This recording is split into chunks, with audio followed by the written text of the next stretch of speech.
जी sir, बहुत अच्छा। ठीक है, मिल रहा है तो बहुत अच्छा। और शेयर कर देना सबको, ठीक है? क्लास को स्टार्ट किया जाता है। आज बायोमोलिक्यूल्स जो हमारा ऑर्गेनिक चल रहा था उसका है। बायोमोलिक्यूल्स का आज जो 50 वीवीआई क्वेश्चन है उसको देखा जाएगा, ठीक है? मिला है, बहुत अच्छा। चलिए ठीक है, स्टार्ट करते हैं, ठीक है? आज देखिए बायोमोलिक्यूल्स जो चैप्टर है आपका, इसका आज 50 वीवीआई ऑब्जेक्टिव क्वेश्चन कराया जाएगा बायोमोलिक्यूल्स का। तो आगे बढ़ते हैं हम यहाँ से। लिंक को शेयर कर दीजिएगा ताकि सब लोग देख सकें, ठीक है? बहुत कम लोग जुड़े हैं अभी तक।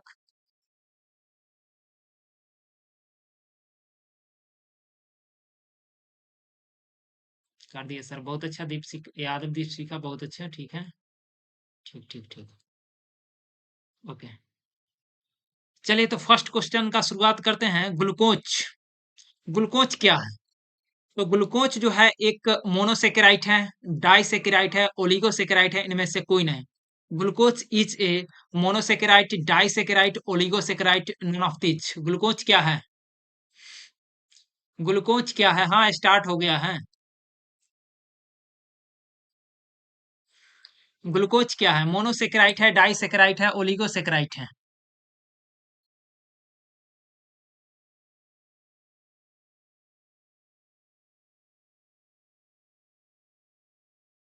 अरे तो यहाँ पढ़ने आते तो पढ़ाई करो बस, हमको तुमसे कुछ ज्यादा ये थोड़ी ना है। ब्लॉक कर दिए थे। तुम पढ़ो अपना, बस पढ़ के जाओ, कोई दिक्कत नहीं है। चलिए, ग्लूकोज क्या है? एक मोनोसेकेराइट है। ग्लूकोज क्या है? मोनोसेकेराइट है। ग्लूकोज में क्या होता है? मोनोसेकेराइट होता है। ग्लूकोज क्या होता है? मोनोसेकेराइट होता है। ग्लूकोज का सूत्र आपको पता होना चाहिए, क्या होता है? C6H12 और O6, ये ग्लूकोज होता है। और ये इसमें क्या होता है? डी ग्लूकोज होता है, एलडी क्या होता है? एल्डिहाइड होता है, CHO ग्रुप होता है। तो ग्लूकोज क्या है? एक मोनोसेकेराइट है। इसका आंसर क्या हो जाएगा? ए हो जाएगा, ठीक है। डाइसेकेराइट कौन कह रहा है? मोनोसेकेराइट होगा। ग्लूकोज एक मोनोसेकेराइट है। कार्बोहाइड्रेट जिसे जलयांशित नहीं किया जा सकता। डाइसेकेराइट, मोनोसेकेराइट, ओलिगोसेकेराइट, इनमें से सभी, मतलब कि ऐसा जिसको जलयांशित, मतलब कि उसमें H2O का एडिशन नहीं किया जा सकता। ऐसा कौन सा कार्बोहाइड्रेट है जिसमें H2O का एडिशन नहीं किया जा सकता? तो जो भी मोनोसेकेराइट होगा, मोनोसेकेराइट जो भी होगा, उसमें क्या होगा कि जल का एडिशन नहीं किया जा सकता। अगर डाइसेकेराइट होगा, डाइसेकेराइट होगा, ठीक है, डाइसेकेराइट होगा, तो इसमें जल का एडिशन करेंगे, तो इसमें अगर H2O जोड़ते हैं तो यह दो भाग में टूट जाएगा। दो भाग में टूटेगा तभी तो इसको डाइसेकेराइट कहेंगे। तो मोनोसेकेराइट में जल का एडिशन नहीं होता है। डाइसेकेराइट, ओलिगोसेकेराइट, पॉलीसेकेराइट, इस सब में जल का एडिशन होता है। तो कार्बोहाइड्रेट जिसे जलयांशित नहीं किया जा सकता वह मोनोसेकेराइट होता है। मोनोसेकेराइट को क्या किया जा सकता है? जलयांशित नहीं किया जा सकता है। मोनोसेकेराइड को जलयांशित नहीं किया जा सकता है। लगता है आप लोग का सब्जेक्ट थोड़ा कमजोर हो रहा है ना? अभी आंसर सही नहीं आ रहा है। मोनोसेकेराइड को जलयांशित नहीं किया जाएगा।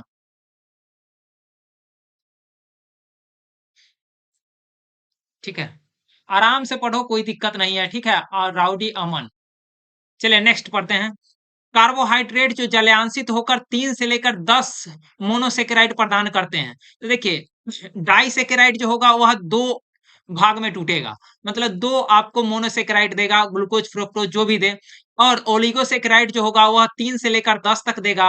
और पॉलीसेकेराइड जो होगा वह 10 से लेकर के 100 तक या बहुत ज्यादा भी दे सकता है, उसको पॉलीसेकेराइड कहते हैं।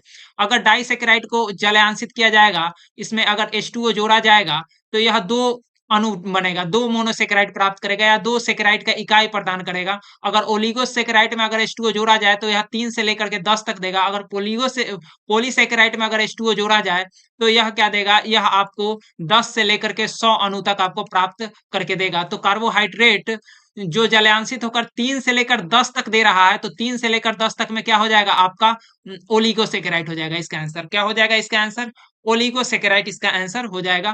कि 3 से लेकर अगर 10 तक के देगा तो वह क्या हो जाएगा? ओलिगोसेकेराइड हो जाएगा। चलिए बहुत अच्छा, 3 का सी हो जाएगा। सुक्रोज, सुक्रोज को केन शुगर भी कहा जाता है। क्या कहा जाता है?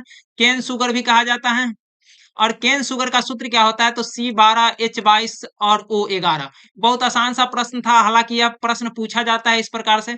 तो C12H22 O11 कहाँ हमको मिल रहा है? तो बी नंबर में मिल रहा है C12H22 O11, और यह फॉर्मूला किसका हो जाएगा? यह फॉर्मूला आपका हो जाएगा सुक्रोज का। सुक्रोज का फॉर्मूला क्या हो जाएगा? C12H22 O11।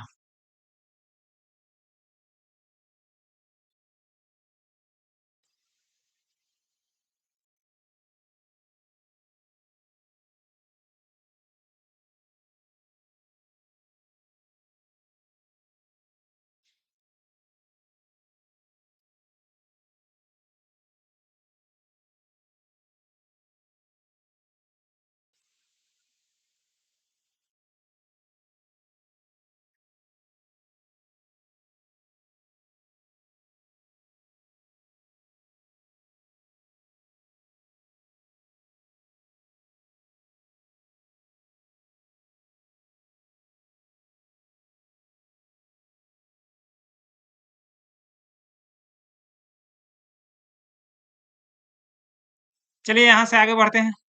निम्नलिखित में कृत्रिम मधुरक, कृत्रिम मीठा अभिकर्ता, which of the following artificial sweetener. Artificial sweetener कौन हो जाएगा? कृत्रिम। कृत्रिम जो मधुरक होगा वह कौन होगा? आर्टिफिशियल जो मधुरक होगा वह कौन होगा? तो सैकरिन, एस्पार्टमेट, एस्पार्टम और सोडियम साइक्लोमेट। तो यहाँ जो सैकरिन है या एस्पार्टमेट है और सोडियम साइक्लोमेट है, यह तीनों जो होता है वह क्या होता है कि कृत्रिम मधुरक होता है। यह तीनों क्या होता है? कृत्रिम मधुरक होता है। अर्थात पांच का जो आंसर हो जाएगा, पांच का जो आंसर हो जाएगा वह क्या हो जाएगा? डी हो जाएगा। इनमें से सभी, पांच का आंसर क्या हो जाएगा? डी हो जाएगा। इनमें से सभी इसका आंसर हो जाएगा। चलिए यहाँ से आगे बढ़ते हैं। एस्कॉर्बिक अम्ल, एस्कॉर्बिक अम्ल जो जिसको हम कहते हैं विटामिन सी, क्या कहते हैं? Vitamin, vitamin, vitamins, vitamins. और विटामिन सी जो होता है वह क्या होता है? कृत्रिम मधुरक होता है। क्या होता है? कृत्रिम मधुरक, सॉरी, विटामिन सी जो होता है एस्कॉर्बिक एसिड होता है। क्या होता है? एस्कॉर्बिक एसिड होता है। तो इसको क्या कहते हैं? Vitamin C. तो यह एस्कॉर्बिक अम्ल क्या होता है? विटामिन सी होता है। ठीक है, आगे बढ़ जाते हैं यहाँ से। चलिए, विटामिन ए का रासायनिक नाम क्या होता है? विटामिन ए क्या कहलाता है? तो विटामिन ए जो होता है वह रेटिनॉल कहलाता है। क्या कहलाता है? रेटिनॉल। विटामिन ए जो है वह क्या कहलाता है? रेटिनॉल कहलाता है। चलिए आगे बढ़ते हैं यहाँ से। मानव शरीर में नहीं बनता है, मानव शरीर में क्या नहीं बनता है? एंजाइम, डीएनए, विटामिन, हार्मोन्स बताएंगे।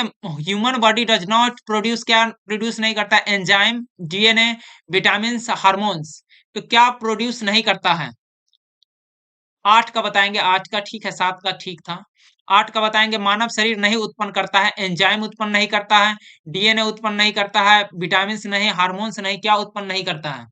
तो आपका जो मानव शरीर है वह क्या करता है कि एंजाइम भी बनाता है, डीएनए भी बनाता है, हार्मोन्स भी उत्पन्न करता है, लेकिन विटामिन्स उत्पन्न नहीं करता है। विटामिन्स को हमको क्या बाहर से ही लेना पड़ता है। इस प्रकार आठ का क्या हो जाएगा? सी हो जाएगा। आठ का सी हो जाएगा। चलिए बहुत अच्छा, आगे बढ़ते हैं यहाँ से। ग्लूकोज, ग्लूकोज क्या है? तो ग्लूकोज आप जान सकते हैं कि ग्लूकोज का जो सूत्र होता है वह इस प्रकार से होता है। CHO यहाँ लिखते हैं, यहाँ इस प्रकार से क्या बनाते हैं हम? इसका स्ट्रक्चर बनाते हैं, जिसमें यहाँ OH होता है, यहाँ OH होता है, इधर H होगा, यहाँ OH होगा। तो एक कार्बन, दो कार्बन, तीन कार्बन, चार कार्बन और एक और पांच कार्बन, और यहाँ क्या होगा? CH2 और OH होगा, और यहाँ OH और यहाँ H, इस सब जगह H होता है। तो आप इसमें काउंट करके बता सकते हैं, इसमें आप काउंट करके बता सकते हैं कि कितने कार्बन होता है। तो आपको पता होता है कि 6। तो यह क्या कहलाता है? हेक्सोज शुगर कहलाता है। क्या कहलाता है? Hexose sugar. मतलब ग्लूकोज को क्या कहते हैं? हेक्सोज शुगर कहा जाता है। ठीक है, चलिए यहाँ से आगे बढ़ते हैं। कौन सा विटामिन की कमी से रतौंधी होता है? कौन सा विटामिन की कमी से रतौंधी होता है? तो विटामिन ए की कमी से क्या होता है? रतौंधी होता है। कौन से विटामिन की कमी से होता है रतौंधी? विटामिन ए की कमी से क्या होता है? रतौंधी होता है।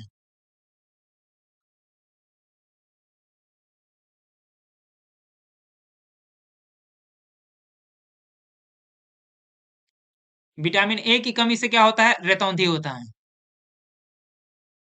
चलिए आगे बढ़ते हैं।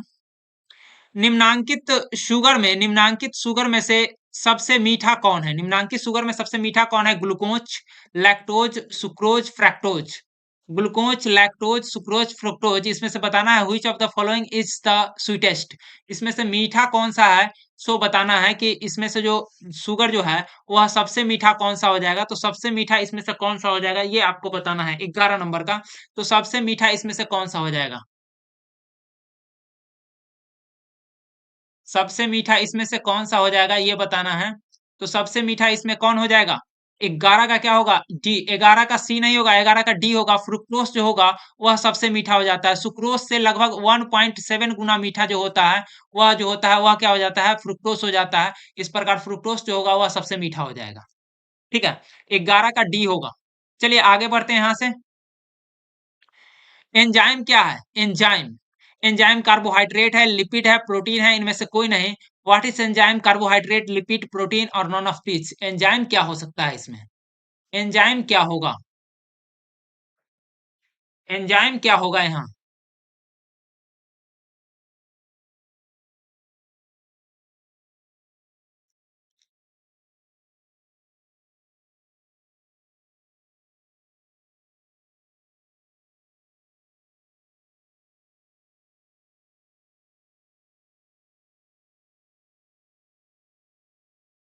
एंजाइम यहाँ पे आपका प्रोटीन हो जाएगा। कौन सा हो जाएगा? एंजाइम क्या हो जाएगा? प्रोटीन हो जाएगा।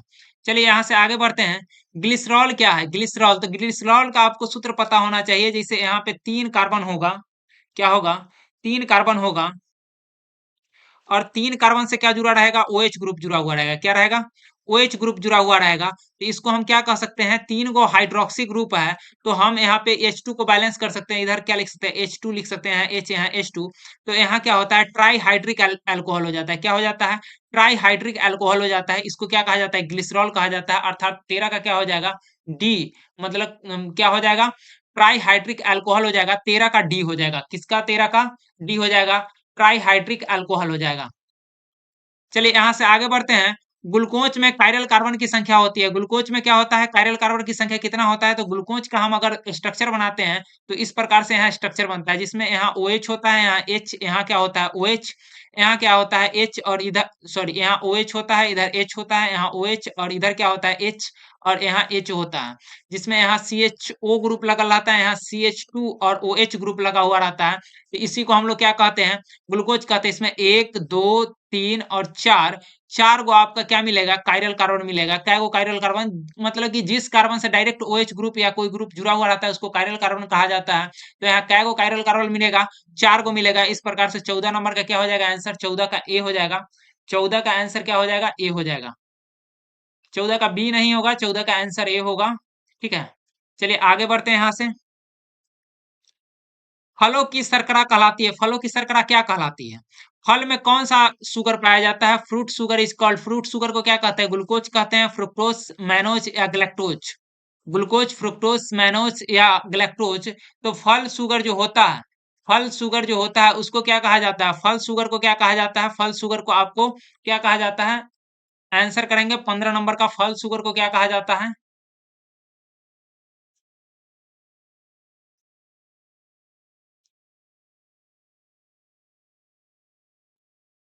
फल शुगर को फ्रुक्टोज कहा जाता है। क्या कहा जाता है? फ्रुक्टोज। इसमें क्या होता है? तो इसमें कीटो ग्रुप होता है। क्या ग्रुप होता है? कौन सा ग्रुप होता है? कीटो ग्रुप होता है। और ग्लूकोज में क्या होता है कि आपको ग्लूकोज में क्या मिल जाता है यहाँ पे? तो एल्डिहाइड ग्रुप पाया जाता है। कौन सा ग्रुप? एल्डिहाइड होता है। तो आपको पता होना चाहिए इधर कीटोन ग्रुप होता है और यहाँ पे क्या होता है? एल्डिहाइड ग्रुप आपको मिलता है। तो 15 का जो फल शर्करा होता है उस फल शर्करा को हम लोग क्या कहते हैं? फ्रुक्टोज कहते हैं। क्या कहते हैं? फ्रुक्टोज कहते हैं। और 15 का क्या हो जाएगा? बी हो जाएगा। ठीक है? चलिए आगे बढ़ते हैं यहाँ से। निम्नलिखित में कौन सा कार्बोहाइड्रेट पॉलीसेकेराइड श्रेणी का सदस्य नहीं है? Which of the following carbohydrates is the member of category polysaccharides? Polysaccharide समूह का सदस्य कौन सा नहीं है? पॉलीसेकेराइड श्रेणी का सदस्य कौन सा नहीं है? ग्लूकोज, मैनोज, स्टार्च और सुक्रोज। तो पॉलीसेकेराइड श्रेणी का सदस्य है, कह रहा है कि सदस्य है, कैटेगरी का सदस्य है पॉलीसेकेराइड। तो पॉलीसेकेराइड जो होता है, जो कि हम जैसे ही जल में घोलते हैं तो 10 से लेकर के 100 अणुओं में टूट जाता है, इतना अणुओं में टूटेगा, इतना अणु हमको क्या देगा, आपको सेकेराइड प्रदान करेगा। तो यह कौन दे सकता है, यह 16 का सी, यानी कि एक ही दे सकता है, स्टार्च। बहुत अच्छा, 16 का सी आंसर कर रहे हैं सब लोग। 16 का सी हो जाएगा, एक ही है जो क्या देता है कि यहाँ पे स्टार्च देता है। 16 का क्या हो जाएगा, सी हो जाएगा, जो कि स्टार्च देता है। वह कौन सा देता है, तो पॉलीसेकेराइड श्रेणी का कार्बोहाइड्रेट हमको क्या देता है, स्टार्च देता है। 16 का क्या हो जाएगा, सी हो जाएगा। चलिए आगे बढ़ते हैं यहाँ से। सुक्रोस उदाहरण प्रस्तुत करता है, तो सुक्रोस अभी बता दिया, सुक्रोस किसका उदाहरण प्रस्तुत करता है, तो C6H22O11, अगर यह टूटेगा H2O के प्रेजेंस में, तो यह क्या बनाएगा, ग्लूकोज C6H12 और O6 प्लस C6H12 और O6, यानी कि एक बनाएगा ग्लूकोज ग्लूकोज और दूसरा क्या बनाएगा, फ्रुक्टोस फ्रुक्टोस। तो एक ग्लूकोज बनाएगा, एक फ्रुक्टोस बनाएगा, यानी कि सुक्रोस जो होता है वह क्या हो जाएगा, डाइसेकेराइड। मतलब दो अणु में ही टूट रहा है, दो अणु में टूट रहा है, इसीलिए इसको क्या कहेंगे, डाइसेकेराइड कहेंगे। क्या कहेंगे, डाइसेकेराइड कहेंगे, यानी कि 17 का क्या हो जाएगा, 17 का बी हो जाएगा, डाइसेकेराइड हो जाएगा। चलो अच्छा आगे बढ़ते हैं यहाँ से। विटामिन्स विटामिन्स की खोज निम्न में से किस वैज्ञानिक ने की थी। विटामिन्स की खोज जो किया था वह किसने किया था, फंक ने किया था, हॉवर ने किया था, अरस्तु ने, स्टैनले ने। फंक है, हॉवर है और एरिस्टोटल है और स्टैनले है। तो किसने, आप कौन सा साइंटिस्ट है जो डिस्कवर्ड किया था विटामिन्स को, तो विटामिन्स को खोज करने वाले और कोई नहीं, 18 का ए हुआ, फंक जो होगा, जो 18 का ए होगा वह क्या किया था, विटामिन्स का खोज किया था। 18 का ए जो होगा वह विटामिन्स का खोज किया था।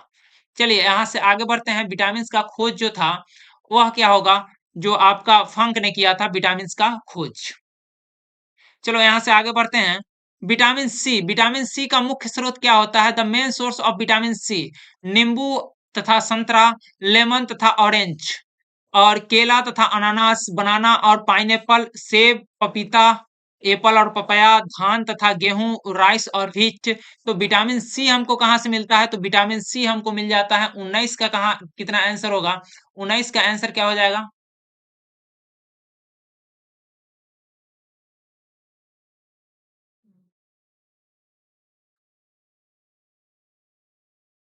हाँ 19 का आंसर ए हो जाएगा। नींबू तथा संतरा से किसका क्या मिलता है हमको, विटामिन सी मिलता है। विटामिन सी हमको कहाँ से मिलता है, नींबू और संतरा से हमको मिलता है, लेमन एंड ऑरेंज से मिलता है।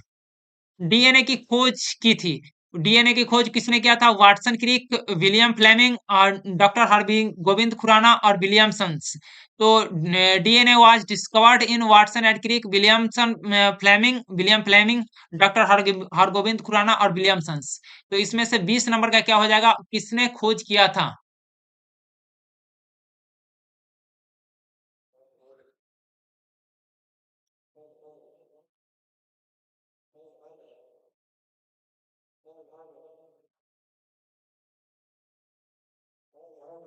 20 का क्या हो जाएगा, ए हो जाएगा। वाटसन और क्रिक ने क्या किया था, डीएनए का खोज किया था। वाटसन और क्रिक ने किसका खोज किया था, डीएनए का खोज किया था। चलिए आगे बढ़ते हैं यहाँ से। हीमोप्रोटीन जो है, हीमोप्रोटीन कहाँ मिलता है, हीमोप्रोटीन इज फाउंड इन, हीमोप्रोटीन कहाँ मिलता है, दूध में, रक्त में, वसा में, फलों में, in milk, in the blood, in fat, in fruits. तो हीमोप्रोटीन हमको कहाँ मिलता है, हीमोप्रोटीन हमको कहाँ मिलता है, तो 21 नंबर का आंसर क्या हो जाएगा, हीमोप्रोटीन हमको कहाँ मिलता है, हीमोप्रोटीन हमको कहाँ मिलता है, हीमोप्रोटीन हमको 21 का ए, यानी कि हीमोप्रोटीन हमको कहाँ मिलता है, दूध में मिलता है। हीमोप्रोटीन हमको कहाँ मिलता है, दूध में मिलता है, मिल्क, सॉरी हीमोप्रोटीन जो है वह दूध में नहीं, हमको हीमोप्रोटीन कहाँ मिलता है, बताओ सब आंसर करो, हीमोप्रोटीन कहाँ मिलता है, रक्त में मिलता है। बहुत अच्छा, बी आंसर कर रहे हैं, हीमोप्रोटीन कहाँ मिलता है, रक्त में मिलता है। रक्त में हीमोप्रोटीन कहाँ मिलेगा, रक्त में मिलेगा। चलिए बहुत अच्छा, हीमोप्रोटीन कहाँ मिलेगा, रक्त में मिलेगा। एमिनो एसिड की श्रेणी का सबसे छोटा एवं प्रथम सदस्य कौन सा है, एमिनो एसिड की श्रेणी का, तो एमिनो एसिड मतलब COOH ग्रुप जुड़ा हुआ रहेगा, यहाँ एक कार्बन ग्रुप रहेगा और यहाँ पे क्या ग्रुप रहेगा, एक CH3 यानी कि एक R ग्रुप रहेगा। इसके साथ अगर NH2 लगा हुआ है, क्या लगा हुआ है, NH2, और यहाँ CH लगा हुआ है, तो इसको हम क्या कह सकते हैं, तो इसको हम कह सकते हैं, आपको क्या कह सकते हैं, इसको हम एलानीन कह सकते हैं। क्या कह सकते हैं, एलानीन कह सकते हैं। यानी कि 22 का आंसर जो हो जाएगा वह क्या हो जाएगा, और सॉरी 1 मिनट, अगर इसको CH3 की जगह पर अगर हम H लगा दें, तो H लगा देते हैं तो हम क्या हो जाता है, ग्लाइसिन हो जाता है। क्या बन जाता है? ग्लाइसिन, ग्लाइसिन बन जाता है। मतलब कि CH3 लगाएंगे तो क्या बन जाएगा? एलानिन बन जाएगा। क्या बन जाएगा? एलानिन बन जाएगा। तो यहाँ हम अगर H ही सिर्फ रखते हैं तो क्या बन जाएगा? ग्लाइसिन। तो सिर्फ H वाला सबसे छोटा सा हो जाएगा और सबसे छोटा वाला ही हमको देखना है, तो इस प्रकार से हमारा आंसर क्या हो जाएगा? ग्लाइसिन। आप याद रखिएगा, अगर CH3 लगल रहेगा तो एलानिन कहेंगे, अगर H लगल रहेगा तो क्या कहेंगे? ग्लाइसिन कहेंगे। H में क्या हो जाएगा? ग्लाइसिल जो होगा, ग्लाइसिन जो होगा वह क्या रहेगा? H लगल रहेगा तो उसको ग्लाइसिन कहते हैं। अगर CH3 लगल रहेगा तो उसको क्या कहेंगे? एलानिन कहेंगे। चलो यहाँ से आगे बढ़ते हैं। सीढ़ी नुमा संरचना किसमें पाया जाता है? डीएनए में, आरएनए में, प्रोटीन में, कार्बोहाइड्रेट में। तो प्रोटीन और कार्बोहाइड्रेट तो सिंपल होता है, आरएनए तो वो भी और ज्यादा सिंपल होता है, सिंगल हेलिक्स होता है। और डीएनए का जो स्ट्रक्चर होता है वह इस प्रकार से होता है। तो आपका डीएनए का जो स्ट्रक्चर होता है वह क्या होता है कि सीढ़ी नुमा संरचना रहता है, इसमें बॉन्ड भी वगैरह भी दर्शाया रहता है। तो सीढ़ी नुमा संरचना अगर देखना होगा तो किसमें हमको मिलेगा? 23 नंबर का सीढ़ी नुमा संरचना किसमें मिलेगा? 23 का क्या हो जाएगा आंसर? 23 का आंसर क्या हो जाएगा? 23 का ए बहुत अच्छा। डीएनए में क्या होगा? सीढ़ी नुमा संरचना होगा। डीएनए में क्या हो जाएगा? सीढ़ी नुमा संरचना होगा। चलिए आगे बढ़ते हैं यहां से। फॉस्फेट बंध, फॉस्फेट बंध मिलता है किसमें? फॉस्फेट बंध किसमें मिलता है? प्रोटीन्स में, कार्बोहाइड्रेट्स में, वसा में, नाभिकीय अम्लों में। तो फॉस्फेट बंध हमको, फॉस्फेट बॉन्ड इंट ऑब्टेन्ड किसमें? प्रोटीन्स में, कार्बोहाइड्रेट्स में, इन फैट में और न्यूक्लिक एसिड में। तो हमको फॉस्फेट बंध कहाँ मिल जाएगा? फॉस्फेट बॉन्ड हमको कहाँ मिल जाएगा? फॉस्फेट बॉन्ड अभी कहाँ मिल जाएगा? फॉस्फेट बॉन्ड हमको मिलेगा न्यूक्लिक एसिड में। कहाँ मिलेगा? न्यूक्लिक एसिड में। मतलब क्या? नाभिक के अम्लों में, मतलब न्यूक्लिक अम्ल में हमको क्या मिलेगा? फॉस्फेट बंध मिलेगा। यानी कि 24 का क्या हो जाएगा? 24 का डी हो जाएगा। नाभिक अम्ल में हमको क्या मिलेगा? फॉस्फेट बंध मिलेगा। चलिए यहां से आगे बढ़ते हैं। संदेश वाहक होते हैं, संदेश वाहक यानी मैसेज कैरियर कौन करता है? डीएनए, टीआरएनए यानी ट्रांसफर आरएनए, एमआरएनए यानी मैसेंजर आरएनए, एफआरएनए। तो हमको अगर संदेश मतलब मैसेज देना है तो मैसेज देने के लिए क्या होगा? मैसेंजर आरएनए होगा, मैसेंजर आरएनए होगा। और ट्रांसफर अगर कुछ करना होगा तो यह क्या हो जाएगा? टीआरएनए हो जाएगा।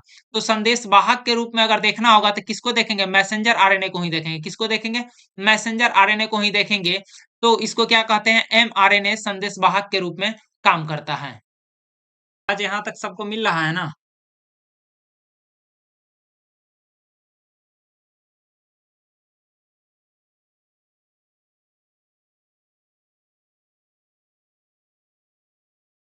आवाज यहाँ तक जो लोग जुड़े हुए हैं उनको आवाज मिल रहा है ना यहाँ तक?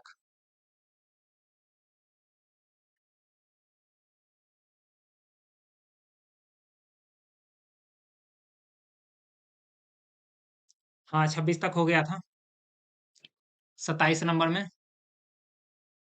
उदासीन, उदासीन जो एमिनो अम्ल होता है, उदासीन जो एमिनो अम्ल होता है वह कौन सा होता है?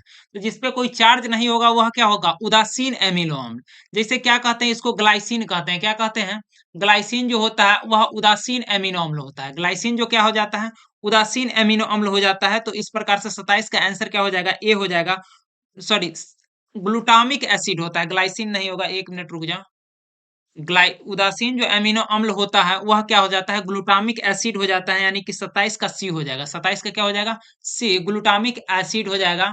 और इसको क्या कहते हैं? क्या कि इसको क्या कहते हैं? ग्लूटामिक एसिड को क्या कहते हैं? उदासीन एमिनो एसिड कहते हैं। क्या कहते हैं? उदासीन एमिनो एसिड कहते हैं ग्लूटामिक एसिड को। क्षारीय एमिनो अम्ल का उदाहरण क्या होगा? क्षारीय एमिनो अम्ल का उदाहरण क्या हो सकता है? सीरेन हो सकता है, सिस्टीन हो सकता है, हिस्टेडीन हो सकता है या वेलानिन हो सकता है। तो क्षारीय एमिनो अम्ल जो होता है वह क्या होता है? हिस्टेडीन हो जाता है। क्या हो जाता है? हिस्टेडीन हो जाता है। क्षारीय एमिनो अम्ल क्या हो जाता है? हिस्टेडीन हो जाता है। हिस्टेडीन जो होता है वह क्या होता है? क्षारीय एमिनो एसिड हो जाता है। 28 का क्या हो जाता है? सी हो जाता है। क्षारीय एमिनो एसिड जो होता है वह क्या होता है? हिस्टेडीन हो जाता है।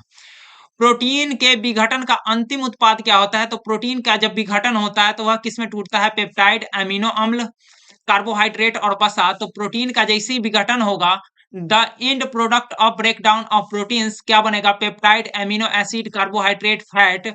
तो प्रोटीन के विघटन का अंतिम उत्पाद क्या हो जाता है? तो एमिनो एसिड हो जाता है। क्या हो जाता है? एमिनो एसिड से ही हमको क्या मिलता है? एमिनो एसिड से ही हमको क्या मिलता है? तो प्रोटीन बनता है। प्रोटीन जो होता है वह एमिनो एसिड से ही 20 प्रकार के एमिनो एसिड मिलकर क्या बनते हैं? 20 प्रकार के एमिनो एसिड मिलकर क्या बनता है? प्रोटीन का निर्माण करता है। 20 प्रकार के एमिनो एसिड मिलकर के क्या करता है? प्रोटीन का निर्माण करता है। चलिए आगे बढ़ते हैं यहाँ से। स्टार्च अथवा सेलुलोज के जल अपघटन से क्या प्राप्त होता है? हाइड्रोलाइसिस ऑफ स्टार्च और सेलुलोज ऑब्टेन्ड बाय। अगर स्टार्च और सेलुलोज को अगर हाइड्रोलाइसिस करते हैं तो हमको क्या प्राप्त होता है? ग्लूकोज, फ्रुक्टोज और माइनोज और सुक्रोज। तो स्टार्च और सेलुलोज जो होता है वो पॉलीसेकेराइड हो जाता है। क्या हो जाता है? पॉलीसेकेराइड हो जाता है। तो पॉलीसेकेराइड का अगर हम जल अपघटन करवाते हैं, H2O अगर जल अपघटन करवाते हैं तो हमको क्या मिल जाता है? हमको ग्लूकोज प्राप्त हो जाता है। क्या मिल जाता है? स्टार्च या सेलुलोज से भी हमको क्या प्राप्त होता है? ग्लूकोज ही प्राप्त होता है। स्टार्च और सेलुलोज से हमको क्या प्राप्त हो जाता है? ग्लूकोज प्राप्त हो जाता है, यानी कि 30 का क्या हो जाएगा? ए हो जाएगा। चलिए यहाँ से आगे बढ़ते हैं। अम्लीय एमिनो अम्ल का उदाहरण है। अम्लीय एमिनो अम्ल कौन सा होगा? एग्जाम्पल और एसिडिक एमिनो एसिड। तो अम्लीय कौन हो जाएगा? ग्लाइसिन, वैलिन, सेरिन और एस्पार्टिक एसिड। तो ग्लाइसिन, वैलिन और सेरिन और एस्पार्टिक एसिड, तो इसमें से अम्लीय जो हो जाएगा वह क्या हो जाएगा? एस्पार्टिक एसिड हो जाएगा। इसका अगर स्ट्रक्चर देखना चाहे तो स्ट्रक्चर इस प्रकार से हो सकता है। इसमें OH लगा लेंगे, यहाँ से C कार्बन लिखेंगे, इधर से C और यहाँ कहीं क्या रहेगा? NH2, यहाँ से C डबल बॉन्ड O और इधर क्या रहेगा? OH रहेगा। इधर क्या जुड़ जाएगा? इधर 2 गो H जुड़ जाएगा और यहाँ एक H जोड़ लेना है। इसी को हम लोग क्या कहते हैं? एस्पार्टिक एसिड कहते हैं। क्या कहते हैं? एस्पार्टिक एसिड, यानी कि 31 का D हो जाएगा, एस्पार्टिक एसिड हो जाएगा इसका आंसर। चलिए यहाँ से आगे बढ़ते हैं। क्षारीय एमिनो एसिड का उदाहरण है। Example of alkaline amino acid. क्षारीय एमिनो एसिड कौन सा हो जाएगा? ग्लूटामिक एसिड, हिस्टेडीन, फेनिल एलानिन और ल्यूसीन। ग्लूटामिक एसिड, हिस्टेडीन और फेनिल एलानिन और क्या हो जाएगा? ल्यूसीन। तो क्षारीय एमिनो एसिड जो होता है वह कौन सा हो जाएगा? हिस्टेडीन हो जाएगा, यानी कि 32 का क्या हो जाएगा? बी, हिस्टेडीन। और हिस्टेडीन का जो स्ट्रक्चर होता है वह इस प्रकार से होता है। एन होगा और सिंगल बॉन्ड एन होगा, डबल बॉन्ड में क्या होगा? सॉरी, यहाँ तो एक बॉन्ड होगा, यहाँ से CH2 ग्रुप जुड़ेगा, यहाँ CH जुड़ेगा, यहाँ COOH और यहाँ क्या रहेगा? यहाँ NH2 रहेगा। और इस ग्रुप से आगे बढ़ते हैं तो यहाँ पे डबल बॉन्ड होगा और यहाँ से क्या रहेगा? N रहेगा, सिंगल बॉन्ड से जुड़ा हुआ। तो इसको क्या कहते हैं हम लोग? इसको हम लोग हिस्टेडीन कहते हैं। और हिस्टेडीन क्योंकि नाइट्रोजन होगा तो नाइट्रोजन के पास अपना लोन पेयर होता है, तो लोन पेयर वाला क्या हो जाएगा? आपका हिस्टेडीन होगा। और हिस्टेडीन को क्या कहते हैं? क्षारीय एमिनो एसिड कहते हैं। क्या कहते हैं? क्षारीय एमिनो एसिड हिस्टेडीन को कहा जाता है। चलो यहाँ से आगे बढ़ते हैं। कोशिका का पावर हाउस क्या कहलाता है? कोशिका, the power house of the cell is called. कोशिका के पावर हाउस को क्या कहते हैं? गोल्गी बॉडी, लाइसोसोम, माइट्रोकोसोम और माइट्रोकॉन्ड्रिया। तो इसमें से जो आपका आंसर क्या हो जाएगा? पावर हाउस कह रहा है, तो पावर हाउस ऑफ सेल क्या हो जाएगा? गोल्गी बॉडी, लाइसोसोम, क्रोमोसोम और क्या लिखा हुआ है? माइट्रोकॉन्ड्रिया। तो इसका आंसर क्या हो जाएगा? माइट्रोकॉन्ड्रिया जो होता है इसको क्या कहते हैं? कोशिका का पावर हाउस कहते हैं। माइट्रोकॉन्ड्रिया को क्या कहते हैं? कोशिका का पावर हाउस कहते हैं। माइट्रोकॉन्ड्रिया को क्या कहते हैं? कोशिका का पावर हाउस कहते हैं। चलिए यहाँ से आगे बढ़ते हैं। मनुष्य की अग्नाशय पैनक्रियाज द्वारा स्रावित हार्मोन्स का नाम क्या होगा? मनुष्य के अग्नाशय पैनक्रियाज द्वारा स्रावित हार्मोन। मनुष्य के अग्नाशय से कौन सा हार्मोन स्रावित होता है? थायराइड, इंसुलिन, एमाइलो एमाइलोपिसिन और एस्टेपिसिन। तो इसमें से क्या होता है? थायराइड, इंसुलिन, एमाइलोपिसिन और क्या लिखा हुआ है? एस्टाइपिसिन। तो the name of hormone secreted bye pancreas, मतलब पेनक्रियाज द्वारा कौन सा हार्मोन स्रावित होता है? तो पेनक्रियाज की बीटा सेल द्वारा जो होता है वह इंसुलिन स्रावित होता है। कौन सा हार्मोन स्रावित होता है? इंसुलिन स्रावित होता है, यानी कि 34 का आंसर क्या हो जाएगा? बी, यानी कि इंसुलिन का स्रावन कहाँ से होता है? तो बीटा कोशिका द्वारा, मतलब अग्नाशय यानी पेनक्रियाज की बीटा कोशिका द्वारा इंसुलिन का स्रावन होता है। यानी 34 का आंसर क्या हो जाएगा? B, beta cell. 35 देखेंगे। मनुष्य के लार सलाइवा में पाया जाने वाला enzyme. The enzyme found in human saliva. Human saliva में पाया जाने वाला जो एंजाइम होता है वह कौन सा होता है? टाइलिन, ट्रिप्सिन, एमाइलो एमाइलोप्सिन और एस्टेप्सिन। तो इसमें से आपको याद रखना है मनुष्य के लार में कौन सा एंजाइम पाया जाता है? तो लार में पाया जाने वाला एंजाइम जो होता है वह क्या होता है? तो 35 का आंसर करेंगे। 35 में क्या होता है? 35 वाले में आंसर में क्या होता है? 35 का मनुष्य के लार में जो सलाइवा होता है उसमें कौन-सा एंजाइम पाया जाता है? तो 35 का आंसर हो जाएगा ए। चलिए बहुत अच्छा, ए टाइलिन एंजाइम पाया जाता है। चलो बहुत अच्छा, आगे बढ़ते हैं यहाँ से। रक्त का लाल रंग निम्न में से किसके कारण होता है? The red colour of blood is caused by which the following. मतलब कि लाल रंग जो रक्त का जो लाल रंग होता है वह किसके कारण होता है? थ्रोम्बोसाइट्स के कारण, हीमोग्लोबिन के कारण, प्लाज्मा के द्रव के कारण, जल तथा धात्विक आयनों के कारण। मतलब क्या? थ्रोम्बोसाइट से हीमोग्लोबिन, प्लाज्मा फ्लूइड और मेटालिक आयंस के कारण होता है। तो आपको पता होना चाहिए कि यहाँ से क्या होता है कि रक्त का जो लाल रंग होता है, वह किसके कारण होता है? तो रक्त का लाल रंग जो होता है, वह हीमोग्लोबिन के कारण होता है, यानी कि 36 का B, causes of haemoglobin. Haemoglobin के कारण क्या होता है? रक्त का लाल रंग होता है। चलो बहुत अच्छा, चलो ठीक है, यहाँ तक ठीक है। आगे बढ़ते हैं यहाँ से। दूध में मिलने वाली प्रोटीन का नाम क्या होता है? दूध में मिलने वाली प्रोटीन का उदाहरण क्या होता है? केसीन, एल्बुमिन, ग्लूकोमीन और हीमोप्रोटीन। तो हीमोप्रोटीन तो अभी हमने देखा था कि रक्त में पाया जाता है। तो यहाँ पर एग्जाम्पल बताना है प्रोटीन जो मिल्क में पाया जाता है। तो मिल्क में आपका क्या पाया जाता है? केसीन प्रोटीन पाया जाता है। क्या पाया जाता है? केसीन प्रोटीन पाया जाता है। केसीन प्रोटीन जो होता है वह कहाँ पाया जाता है? हमको दूध में पाया जाता है। केसीन प्रोटीन क्या होता है? दूध में पाया जाता है। इसी के कारण जो दूध का कलर जो होता है वह क्या होता है? पीला होता है। क्या होता है? हल्का पीला होता है। जब हम आप गाय का दूध देखोगे तो उसका रंग जो होता है पीला होता है। वह क्या होता है? केसीन प्रोटीन के कारण ही होता है। चलो यहाँ से आगे बढ़ते हैं। 37 के आगे बढ़ते हैं।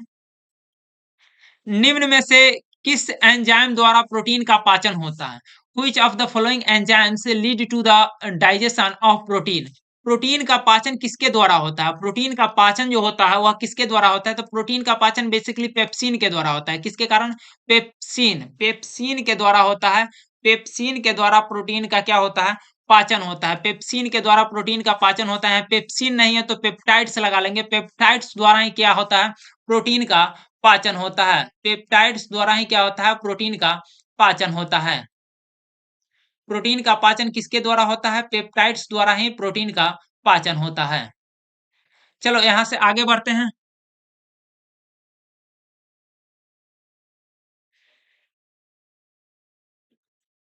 नेक्स्ट, निम्नलिखित में किस श्रेणी के उपापचय में सर्वाधिक ऊर्जा मुक्त होती है? मतलब ऊर्जा हमको किसके उपापचयन से जो सर्वाधिक ऊर्जा होता है, मतलब मेटाबॉलिज्म जो होता है, उससे किससे हाईएस्ट एनर्जी हमको रिलीज मिलता है? प्रोटीन हो गया, कार्बोहाइड्रेट, फैट और लिपिड्स। तो आपको प्रोटीन, कार्बोहाइड्रेट, वसा और लिपिड, तो सबसे ज्यादा हमको ऊर्जा जो मिलता है वह वसा यानी कि फैट से मिलता है। किससे मिलता है? फैट से, यानी कि ऑयली चीज अगर होगा तो उससे हमको क्या मिलेगा? बहुत ज्यादा मिलेगा। ठीक है, बहुत ज़्यादा हमको क्या मिलेगा? ऑयली एसिड होगा तो उससे हमको क्या मिलेगा? बहुत ज़्यादा हमको एनर्जी मिलेगा। चलो यहाँ से आगे बढ़ते हैं। रक्त रक्त का तरल अवयव प्लाज्मा का कुल कितना परसेंट होता है? The total percentage of fluid plasma of blood में। तो ब्लड में जो कुल प्लाज्मा का कितना परसेंट होता है? तो प्लाज्मा जो होता है अगर रक्त में देखा जाए तो रक्त में 55% क्या होता है? प्लाज्मा होता है। प्लाज्मा होता है। और आपका 45, मतलब कि यहाँ से 60 भी लिया जा सकता है, 55 टू 60 और 45 टू 40% तक हमको क्या मिलता है? तो 45 से 40% तक हमको मिलता है क्या चीज?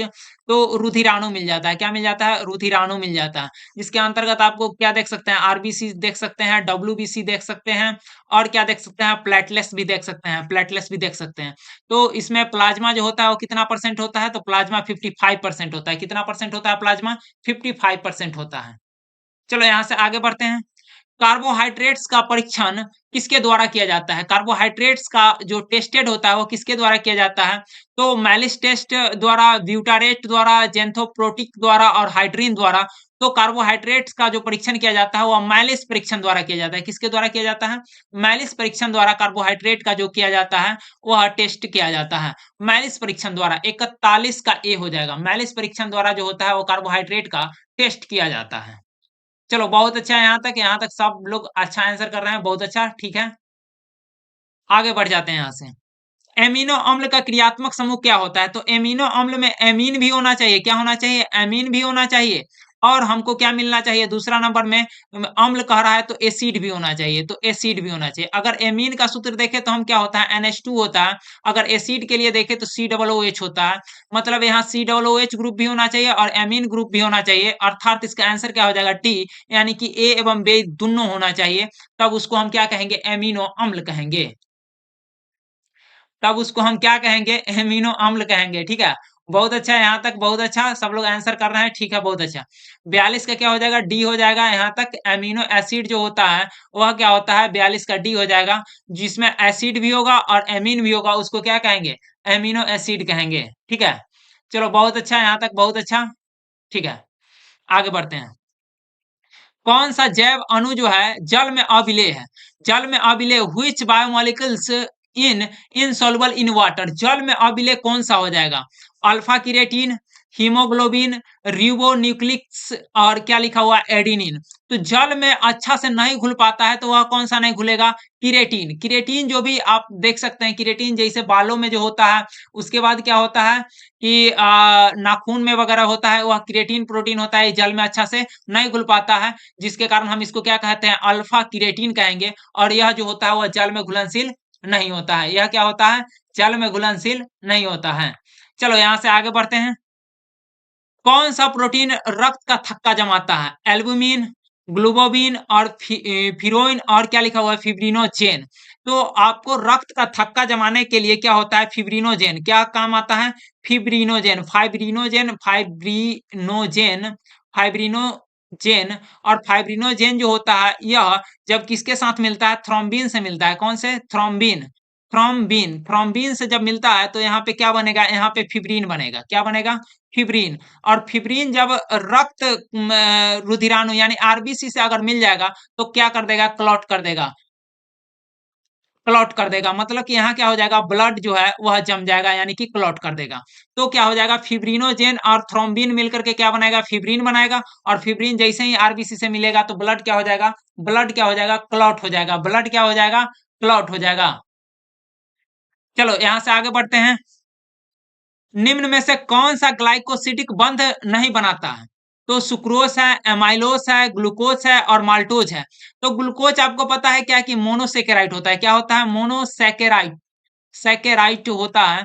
तो मोनोसेकेराइड जैसी होगा तो इसमें क्या होगा ग्लाइकोसिडिक लिंकेज तो होगा नहीं, तो इसका आंसर क्या हो जाएगा 45 का क्या हो जाएगा सी, यानी कि ग्लूकोज के पास क्या होता है मोनोसेकेराइट होता है, और जिसके कारण इसमें ग्लाइकोसिडिक लिंकेज नहीं होता है। बाकी बात जो सुक्रोज हो गया या आपका क्या होता है एमाइलोस हो गया, माल्टोस हो गया, इस सब में क्या होता है ग्लाइकोसिडिक लिंकेज होता है, और सारा क्लास में बताया गया कि किस प्रकार से ग्लाइकोसिडिक लिंकेज होता है। इस प्रकार से आंसर 45 का क्या हो जाएगा सी हो जाएगा, ग्लूकोज के पास क्या होता है ग्लाइकोसिडिक लिंकेज नहीं होता है।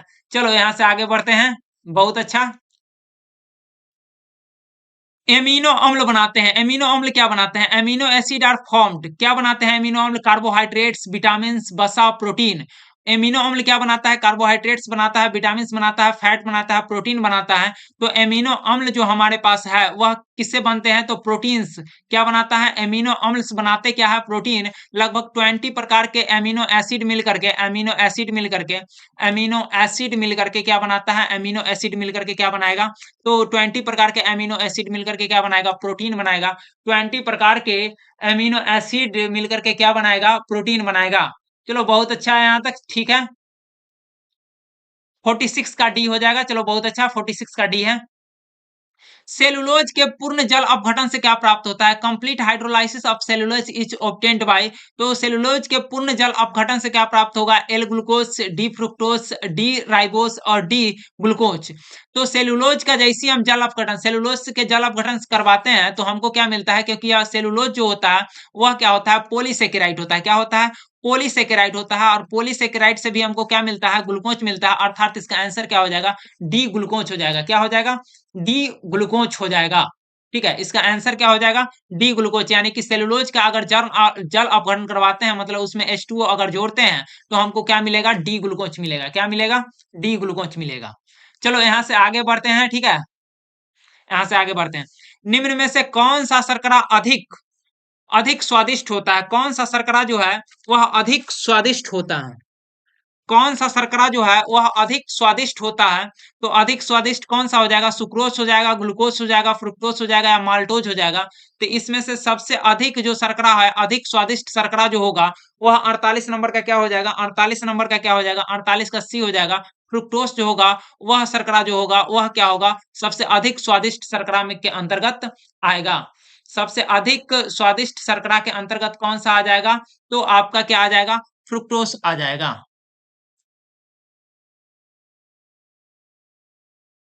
ठीक है, आगे बढ़ जाते हैं यहाँ से। निम्नलिखित में किसमें कोबाल्ट उपस्थित होता है? तो कोबाल्ट आपका विटामिन बी 12 में उपस्थित होता है। बी 12 में क्या उपस्थित होता है? कोबाल्ट उपस्थित होता है। विटामिन बी 12 में क्या उपस्थित होता है? कोबाल्ट उपस्थित होता है, अर्थात 49 का आंसर क्या हो जाएगा? डी हो जाएगा। विटामिन बी यानी बी 12 भी लिख सकते हैं, आप विटामिन बी भी रहेगा। तो इसमें क्या उपस्थित रहेगा? कोबाल्ट उपस्थित रहेगा। विटामिन बी 12 में क्या उपस्थित होगा? कोबाल्ट, यानी कि 49 का क्या हो जाएगा? बी हो जाएगा। क्या हो जाएगा? 49 का क्या हो जाएगा? बी हो जाएगा। चलो यहाँ से आगे बढ़ते हैं। और क्या है? निम्नलिखित में किस जैव अणु का Mg एक प्रमुख संगठक है? किस जैव अणु का? Mg is a major constituent of which of the following biomolecules? तो इसमें से किसका एक प्रमुख घटक है? Mg प्रमुख घटक किसका है? हीमोग्लोबिन का, क्लोरोफिल का, और क्या लिखा हो? फ्लोरेजिन का और एटीपी का। तो आपको पता होना चाहिए कि Mg हमको कहाँ मिलता है? क्लोरोफिल में। और मैग्नीशियम क्लोरोफिल के साथ ही क्या करता है? कोई भी पेड़ पौधा जो है वह क्या करता है कि हमारा जो क्या करता है? प्रकाश संश्लेषण की क्रिया कर पाता है। और एटीपी क्या है? तो एटीपी जो आपका पता होना चाहिए, एटीपी जो होता है वह क्या करता है कि 38 प्रकार से जब यह मिलता है तो हमको क्या बनता है? ग्लाइकोलाइसिस के बाद हमको क्या मिलता है? एटीपी का निर्माण होता है, जो कि हमको प्रोटीन के संश्लेषण में इसका भी उपयोग किया जाता है। चलो ठीक है, यहाँ तक बहुत अच्छा। सबको यहाँ तक आने के लिए थैंक यू। ठीक है।